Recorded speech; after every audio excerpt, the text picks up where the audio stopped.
If you're trying to turn on your iPhone 11 Pro Max but it's not turning on, keep following this video. Here we will show you how you can fix it. Let's check it out.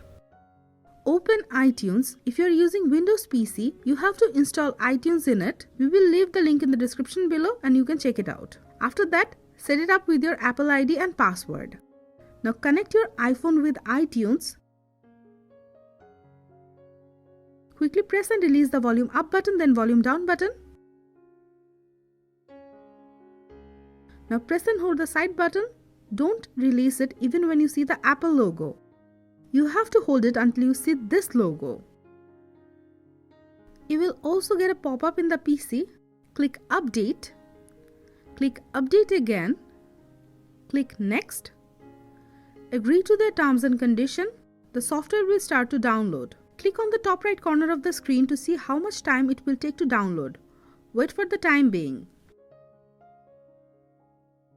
After the software is downloaded, you will get this pop-up. Tap Restore. Tap Restore and Update. It will start installing the update in your iPhone.